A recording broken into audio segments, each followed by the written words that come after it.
पनवेल महानगरपालिका निवडणुकीच्या अनुषंगाने प्रत्यक्ष मतदान आणि 16/1/2026 रोजी मतमोजणी प्रक्रिया पार पडणार आहे.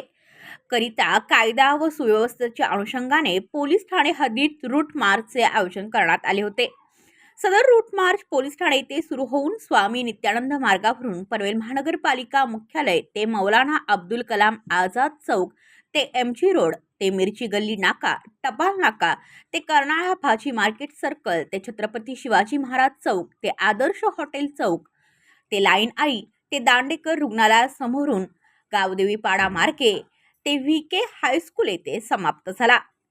रूट मार्च नंतर व्हीके हायस्कूल येथे निवडणूक बंदोबस्ताकरिता नेमलेल्या अधिकारी, अंमलदार व होमगार्ड यांना पवन चांडक, निवडणूक निर्णय अधिकारी प्रभाग क्रमांक 17, 18, 19, 20 व भाऊसाहेब ढोले, सहाय्यक पोलीस आयुक्त पनवेल विभाग पनवेल, वरिष्ठ पोलीस निरीक्षक नितीन ठाकरे यांनी मतदान दिवशीच्या बंदोबस्ताचे तसेच मतमोजणी प्रक्रियेच्या अनुषंगाने आवश्यक त्या सूचना दिल्या.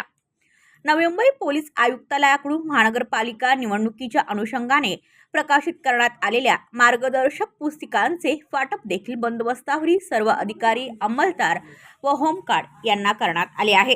बंदोबस्ताच्या अनुषंगाने उपस्थित अधिकारी, अंमलदार, होमगार्ड यांच्या सूचना समजून घेऊन त्यांना मार्गदर्शन करण्यात आले आहे.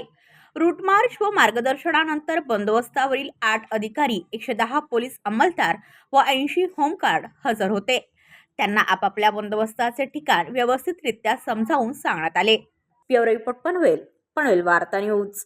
आपल्या परिसरातील बातम्या आमच्यापर्यंत पोहोचवण्यासाठी स्क्रीनवर दिलेल्या क्रमांकावर संपर्क साधू शकता. दूरध्वनी क्रमांक 8652414343.